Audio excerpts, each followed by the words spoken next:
Абхазии обсуждают изменения в избирательном законодательстве. Речь идет о поправках, которые затрагивают требования к кандидатам в депутаты. Это возрастной ценз, срок постоянного проживания в стране и обязательное владение абхазским языком. Будем эти поправки обсуждать с директором ЦСИ Вячеславом Чирикбо. Вячеслав Андреевич у нас в гостях. Здравствуйте. Здравствуйте.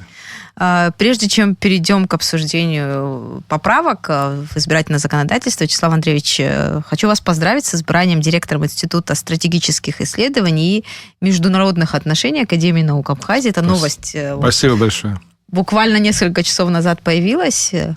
Спасибо большое. Вчера выборы были, и мне оказали большую честь. Члены Президиума Академии наук избрали меня директором. По выдвижению коллектива ЦСИ. Теперь будет новый институт в Абхазии появился, гуманитарное направление. Такой политологический. Там несколько аспектов будет. Демографическая и языковая политика, один из отделов, аспектов деятельности. Геополитика, национальная безопасность, международные отношения. Такие, в общем-то, и социально-политические исследования. То есть большой объем деятельности предполагается. Конечно, будем мы приглашать новых людей, потому что существующего штата недостаточно. Так что приглашаем всех, кто интересуется вопросами, занимается профессиональной социологией, политологией. У нас, в принципе, могут быть вакансии на следующий год, и будем объявлять конкурсы и приглашать людей. Очень много работы. Дело в том, что Абхазию изучают весь мир изучает, да, очень много работ по Абхазии, но в Абхазии мало. Мы сами себя изучаем, наше общество, наши тенденции в политической, социально-политической, экономической области. И выборный процесс. Все это требует какого-то мониторинга, какого-то осмысления, каких-то рекомендаций, какого-то анализа. Поэтому, я думаю, надеюсь, мы этим будем успешно заниматься и будем давать рекомендации нашему руководству для того, чтобы какие-то аспекты обратить внимание на эти. Так что, в общем, такая большая задача. Надеюсь, у нас кадры хорошие, мы справимся. И в том числе законы, какие нужны, где какие изменения нужны, какие требуют изменений сейчас, а может быть, стоит отложить. Об этом будем как раз говорить, но мне интересно спросить, а чем новый институт отличаться будет от того, что было до ЦСИ при президенте и ЦСИ как институт при Академии наук? Вы знаете, при ЦСИ, при президенте был создан нашим выдающимся общественным деятелем Олегом Домения. Еще когда Сергей Васильевич Багапшев работал, был президентом. И он выполнял функции, в принципе, часть администрации президента, который оценивал ситуацию. Там очень много экономики было, кстати, экономического анализа ситуации. Там прекрасные экономисты работали. Наш институт, он не будет заниматься экономикой вообще. Есть институт экономики и права, там, есть прекрасные экономисты, а у нас будет больше социологии, политологии, вопросы безопасности страны, национальной безопасности, разные аспекты безопасности, языковая политика и демографическая политика, внешние связи, внешнеполитические связи, международные отношения. Эти вещи, конечно, они сильно отличаются от того, что было до этого. Практически новый институт, с некоторыми, конечно, с традициями, которые мы перенесли от ЦСИ старшего. Кроме того, у нас все-таки начальник отдела, у нас все кандидаты наук. Это, в принципе, у нас научное учреждение. И очень естественно, что оно сейчас входит в систему Академии наук. Я думаю, в ближайшем будущем мы обязательно к этой теме вернемся, и про ЦСИ уже отдельно будем говорить. Очень сложно вообще говорить о каких-то направлениях без экономики. В любом случае будет любой вопрос упираться... Маркс был прав. Да. Экономика определяет. Да, все-таки, бытие. Да. И, как только какие-то уже шаги будут сделаны, мы будем с удовольствием это обсуждать. А к главной теме вообще нашего разговора вернемся. Это поправки, которые в последнее время активно в обществе обсуждаются. Это требования к депутатам. Какие-то из поправок уже приняты, они вступят в силу в 2027 году. Какие-то вообще обсуждают, нужно изменить законодательство. Как вы вообще к этим идеям относитесь, к изменению избирательного законодательства? Вообще мы давно уже говорим о том, что необходимо его оптимизировать, поскольку оно было создано все-таки в специфических условиях, правда же? время изменилось, уже сколько прошло, 30 лет с чем-то, и время требует каких-то корректировок. Совершенно очевидно. Нельзя жить без реформ, даже на уровне законодательства. Это первое. Второе, значит, мы занимались, кстати, я был в комиссии, которая, в общем, такая, грамотных юристов и общественных деятелей, ученых, которая была посвящена реформе и Конституции, кстати, нашей, и отдельных аспектов Конституции, и выборного законодательства. И был такой консенсус среди большинства участников о том, что только необходимо переходить к смешанной системе пропорционально-мажоритарной выборов в парламент. Я думаю, что это очень назрел вопрос, но пока, к сожалению, он на стадии обсуждения, и я думаю, еще долго будет на этой стадии, потому что консенсуса в обществе нет по этому поводу. И в парламенте тоже. А он играет ключевую роль в принятии новых законов, естественно. Но и эти новые, как сказать, инициативы, они, действительно, часть из них люди не очень-то разобрали, что это уже цензии, так называемые, это неправильно сказать, цензии, это не цензии, все-таки это некоторые критерии, да, критерии, значит, кандидатам в депутаты в парламент о необходимости знания государственного языка. Это было принято уже парламентом в 2022 году, и вступает в силу с 1 января 2027 года, то есть не относится к нынешней ситуации, относится к будущим депутатам. И вызвало большую дискуссию сейчас. Я с интересом наблюдаю, и впервые, мне кажется, такой вопрос языка, абхазского языка, государственного языка стал все-таки несколько политизироваться. До этого не было такого. В основном это были все-таки другого характера обсуждения. А сейчас даже в политическую плоскость это вышло, и это новое в этом. Хотя я давно занимаюсь этой проблемой, но все-таки впервые я вижу политизацию вопроса языка. Это симптом чего-то, я думаю, большего, чем просто эта инициатива. Но если говорить о сути этой инициативы, то можете себе представить депутат парламента Российской Федерации, не знающий русского языка. Трудно представить, правда же? Невозможно представить. В Абхазии это, к сожалению, реальность. И, конечно, здесь нельзя быть максималистами. Здесь нужно подходить очень деликатно. Эта тема очень деликатная, очень осторожная. Тем не менее, нужно быть и принципиальные. Надо защищать государственный язык, естественно, от забвения. А ситуация с языком абхазским мы знаем, какая. В бедственном положении абхазский находится. И без государственных мер по его поддержке, в том числе и таких мер, которые повышают его статусность, его значимость, его престиж, правда же, на уровне парламента хотя бы. Я общался с депутатами парламента, с Инаром Сацба, и с Дмитрием Марчаном, и с Инаром Гицба, такие молодые, очень способные, очень такие перспективные политики абхазские, очень активные, и патриотичные.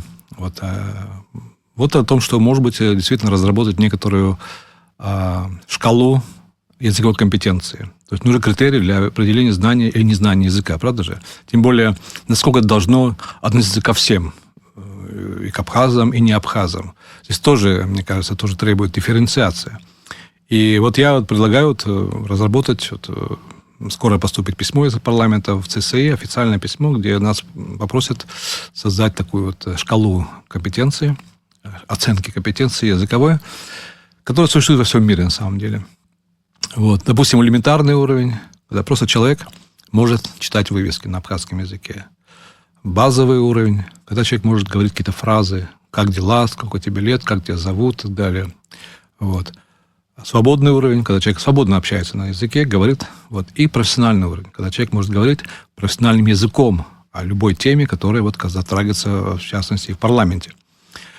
И, кроме того, я считаю, что еще два аспекта здесь есть. Первый аспект, то, что нельзя относиться и к абхазам, и к неабхазам одинаково в этом отношении. То есть, скажем, если человек не абхаз этнически, то, наверное, все-таки базовый уровень был бы достаточно для того, чтобы он получил сертификат после после экзамена, скажем, то дал бы им возможность баллотироваться в абхазский парламент. Потому что если ты хочешь стать частью абхазского политикума, заниматься политикой в Абхазии, абхазской политикой, ты должен знать государственный язык на каком-то уровне. Это несомненно. Какой уровень? Другой вопрос. И вот для неабхазов, конечно, прекрасно, что все знали язык прекрасно, но эта ситуация, значит, не очень-то реалистичная. Но базовый уровень должны знать все те, кто хочет идти в абхазскую политику. Вот. Второе, значит, это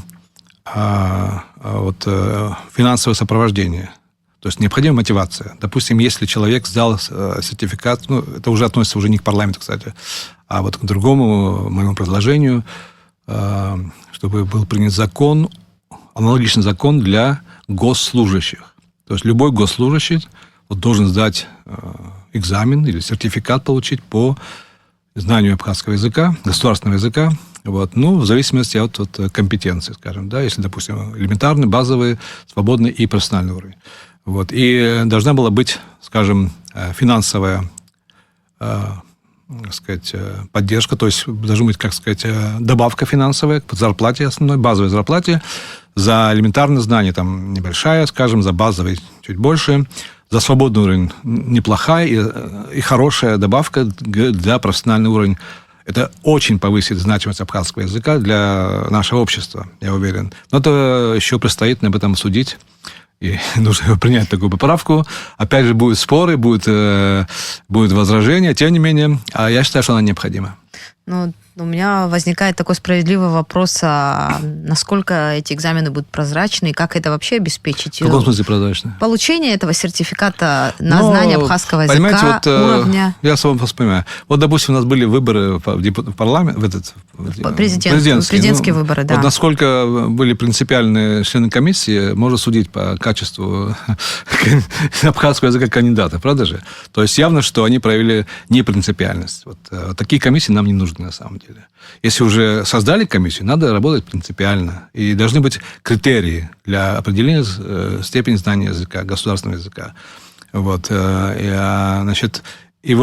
Здесь необходимо, чтобы был какой-то орган, независимый орган, который занимался бы сертификацией по уровню языковой компетенции. Его можно создать в Академии наук, можно создать в АБГИ, можно создать в Министерстве каком-нибудь, образования, просвещения и так далее.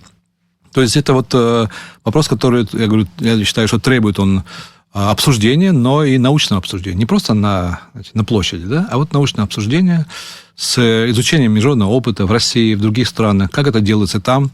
В России тоже большое внимание уделяется русскому языку. Президент лично об этом говорит постоянно. Есть комиссия при президенте по русскому языку. Сейчас возник вопрос в том, что слишком много иностранных слов, допустим, да, вывески. Я прекрасно понимаю, эта вещь так называется языковой ландшафт. Когда в Абхазию приезжаешь и не понимаешь, где ты находишься вообще. Заходишь в Абхазский университет, не знаешь, находишься в Абхазском университете или в каком-то другом университете. То есть ты не увидишь ничего абхазского там, понимаете? Ни вывески, ни баннеры, ни какие-то красочные плакаты. Ничего нет, практически ничего. Название вывесок, название учреждений тоже. На набережной проходишь, такая, очень такая красивая набережная. Кафе, рестораны имеют совершенно не абхазские названия. Вершина там, или там, не знаю, что-то еще, гора, елка. Есть же у нас тоже требования к рекламе. Они есть, но они не соблюдаются. Я был недавно в университете, да, мы там друзья, прекрасные специалисты, и все-таки в коридорах висят даже вывески перед кабинетами на двух языках, на русском и абхазском. Государственный язык должен по закону о рекламе, буквы должны больше быть, правда же? Если у нас это не работает, мы хотим что-то новое когда сделать. Я сказал, они возьмут, какая разница? Нет, слушайте, если закон есть, надо его исполнять. Если его нет, другое дело. Поэтому такое отношение, оно во всем, как к языку государственному, во всем проявляется.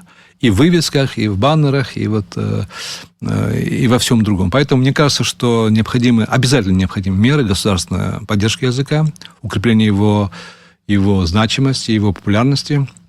Кстати, я считаю, что нужна такая в законе, я бы внес в закон о президенте положение о том, чтобы 60% своих выступлений он делал на государственном языке.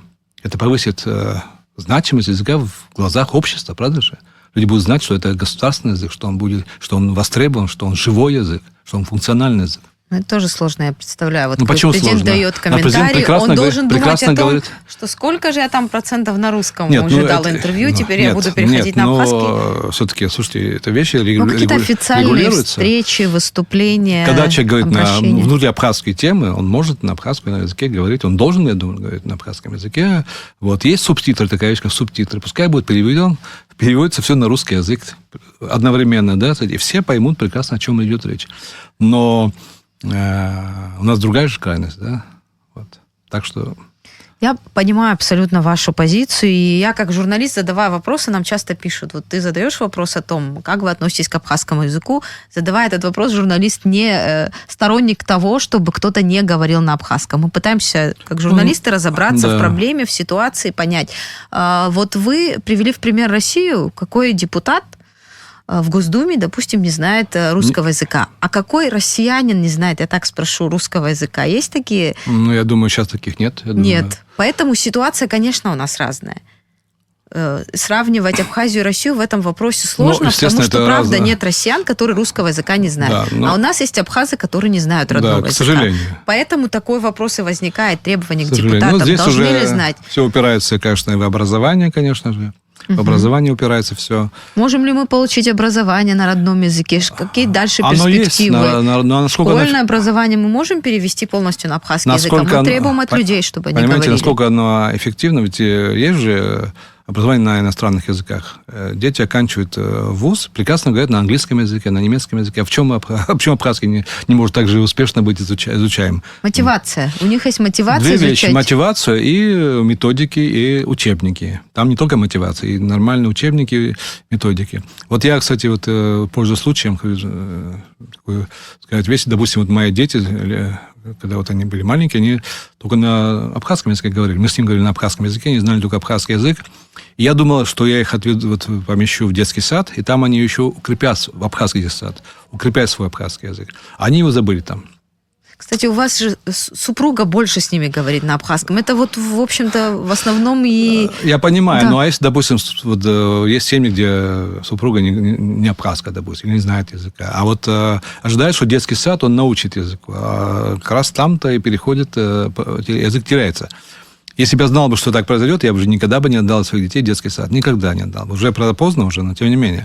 И очень многие мои друзья говорили, что то же самое происходит со всеми. Отдали детей в детский сад, все. Через месяц переходят на русский язык. Потому что большинство детей не знает языка, и они переходят на язык большинства. Какой выход? Делить группы обязательно. Другого выхода не существует. Я изучал мировой опыт только так. Группа для знающих язык, чтобы язык укреплялся, совершенствовался, развивался. И группа не знающих языка начинать учить язык как иностранный с нуля. Вот я работал в фонде абхазского языка имени Баграта Шинкуба несколько лет. Мы создали прекрасные учебники по абхазскому языку, основанные на лучших вообще-то мировых учебниках по изучению языка с нуля. Но насколько они востребованы в дошкольных учреждениях, я, к сожалению, не очень. Вообще, это, конечно, большой разговор и о методиках, о том, насколько система образования к этому готова, мотивация какая. Готова, она требует реформирования. Она, может, и не готова, она требует реформирования. Никто не хочет заниматься реформами. У нас меняются министры, меняются руководство в Министерстве просвещения, но ситуация остается та же самая. Устаревшие учебники, устаревшая терминология, устаревшие методики. А для дошкольников вообще почти ничего нет. Мы ходили, изучали вопрос, мы ходили по дошкольным учреждениям. Почти ничего нету для обучения. Мой ребенок ходил в нулевой класс, там вообще почти учебников нет. Но при всем при этом интересна реакция общества на эти поправки, да, в избирательное законодательство. И вы сами говорите, что это симптом общества. Удивительно, да. А какой это симптом общества? О чем это может свидетельствовать? Это требует все-таки более глубокого анализа. Это все-таки какой-то люди осознали, что уже подходим к какой-то, мне кажется, какой-то черте. Вот есть черта, как лингвист я вам скажу, что есть черта, за которой возрождение языка уже невозможно. Точка невозврата. Мы к этой точке, к сожалению, идем. Это мы еще далеко, это, конечно, от такого положения бедствия. Но если посмотреть на тенденцию, очень быстро теряется язык. Вот я слышал, встреча была, там педагог из Пицунда говорил, что 2 года назад, кажется, было, новый класс набрали для первоклассников, детей, все абхазцы этнические. Никто не знал абхазского языка. Никто, ни один человек не знал, из 20 человек. о чем это говорит? Это катастрофа национальная. И надо решать ее на уровне государства как общенациональную проблему. Привлекать ученых нас не привлекает вообще к этому. Ученых вообще не привлекают к этим проблемам. Вот кто-то занимается этим, вот как-то как видят. Но я считаю, что подход несерьезный и неэффективный. Надо более серьезно использовать мировой опыт. Сейчас мы договорились с Институтом языкознания Российской академии наук. У них тоже такая существует проблемная группа по возрождению малых языков. И будем с ними сотрудничать. Может быть, это тоже даст какой-то импульс для вот лучшего понимания, как нам наш язык, наш прекрасный, древний, богатый язык сохранить. И у нас немного времени, я хотела бы и другие поправки, которые сейчас в обществе обсуждают, обсудить, но договорить про язык. Вы говорите о такой градации, да, по знанию абхазского языка. Степени компетенции. Если все-таки это будет принято, допустим, для депутатов не абхазской национальности будут другие требования, чем к депутатам абхазской национальности. Естественно, да. Насколько вы считаете это правильным, если они все являются гражданами одного государства и претендуют на роль законотворцев, да? Ну, понимаете, я сказал, что здесь нужно деликатно к этому вопросу подходить. Нельзя всех под одну гребенку. Мы требуем от этнических абхазов знания языка, вот, а нельзя требовать его от наших армянских сограждан, русскоязычных и так далее. Поэтому на каком-то этапе, видимо, к этому придем мы, наверное, да, когда абхазский язык будет известен, на нем будут все говорить. Но, тем не менее, пока мы далеко от этого. Но этнические абхазы должны обязательно знать, что их язык нужен, востребован. Это одна из мер, которая будет способствовать укреплению позиций в сознании общества, что абхазский язык нужен для того, чтобы молодежь сделала карьеру в Абхазии. И нужно такую же поправку вообще сделать для всех госслужащих. Вот эти степени компетенции, экзамен сдать на знание государственного языка. А что нам мешает такие требования к ним тоже? Это сузит круг, и мы не дадим для неабхазов. Пусть они тоже знают, если идут в парламент. Легко сказать пусть, да? Легко. Если мы абхазы, вот я вам говорил, что там молодежь вообще плохо знает язык. Нельзя требовать от других того же самого, понимаете? Хотя вот я знаю, что есть много классов, где армянские дети с удовольствием учат абхазский язык. В Галлии с удовольствием абхазский язык учат. То есть мотивация у них есть тоже, но мы должны показать пример, что мы сами говорим прекрасно, а потом уже требовать от других, правда же? Вячеслав Андреевич, еще одни поправки, которые обсуждают, это срок постоянного проживания в стране. Как вы к этому относитесь? Должен ли кандидат в течение, допустим, 5 лет проживать на территории Абхазии, чтобы претендовать на пост депутата, на должность? Как это правильно? Конечно, вопрос дискуссионный, потому что много наших людей, талантливых людей работает за рубежом, в основном в России, конечно же. И отсекать их от общего абхазского процесса было бы неверно.